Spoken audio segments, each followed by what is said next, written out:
আমাদের সকলের শত্রু, এবং সেই শত্রু যদি যেই হোক তাকে আমরা হাসির দড়ি এড়িয়ে সোজা রাষ্ট্রের সর্বোচ্চ ক্ষমতার কেন্দ্রে রাজনীতির দাবার বোর্ডে এমন লোমহর্ষক প্রত্যাবর্তন হয়তো হলিউডের যে কোনো ব্লকবাস্টার থ্রিলারকেও হার মানাবে। একদিকে চরম বিতর্ক এবং বেপরোয়া ক্ষমতার অতীত, আর অন্যদিকে পরাশক্তি ভারতের রক্তচক্ষু আর সেই কুখ্যাত 10 ট্রাক অস্ত্রের হিমশিম ইতিহাস। দর্শক, সব সমীকরণ আর জল্পনা কল্পনার অবসান ঘটিয়ে তারেক রহমানের নতুন মন্ত্রিসভায় কি সত্যিই ফিরছেন লুৎফুর জামান বাবর?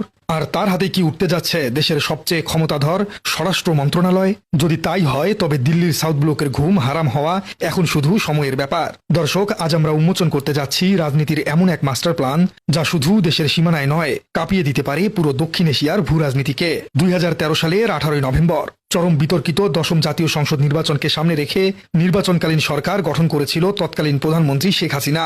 সে সময় মন্ত্রিসভার সদস্য সংখ্যা পৌঁছেছিল 66 জনে, যা ছিল এই স্বাধীন বাংলাদেশের ইতিহাসের আকারের সবচেয়ে বড় এবং সর্বোচ্চ। কিন্তু এবার সেই রেকর্ড ভাঙতে চলছেন বর্তমান প্রধানমন্ত্রী তারেক রহমান।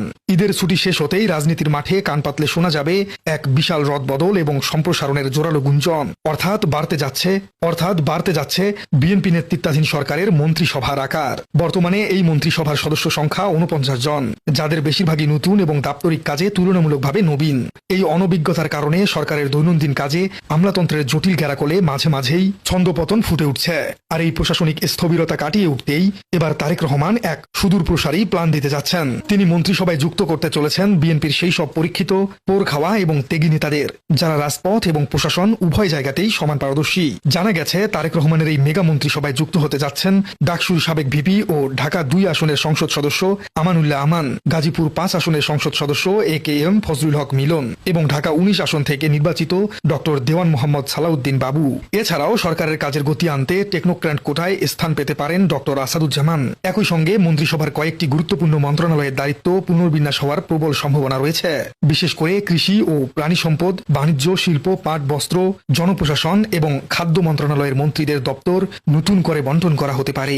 সম্প্রসারিত এই মন্ত্রিসভায় পূর্ণমন্ত্রী ও প্রতিমন্ত্রীর পাশাপাশি বেশ কয়েকজন উপদেষ্টা ও উপমন্ত্রীও যুক্ত হচ্ছেন। চমক থাকছে আরও, এই মন্ত্রিসভায় অন্তর্ভুক্তিমূলক সরকার গঠনের অংশ হিসেবে একজন দাপুটে নারী সংসদ সদস্যকেও যুক্ত করা হচ্ছে এবং গুঞ্জন রয়েছে তিনি হলেন স্বতন্ত্র সংসদ সদস্য ব্যারিস্টার রুমিন ফারহানা।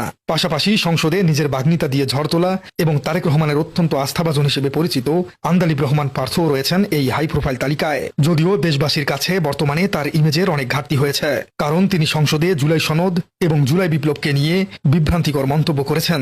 দলের নীতি নির্ধারণী পর্যায় থেকে ডক্টর খন্দকার মোশাররফ হোসেন, আব্দুল মঈন খান, গয়েশ্বর চন্দ্র রায় এবং বেগম সেলিনা রহমানের নাম জোরালোভাবে আলোচনায় রয়েছে। তবে এসব নাম রাজনীতির স্বাভাবিক হিসেব নিকেশের অংশ হলেও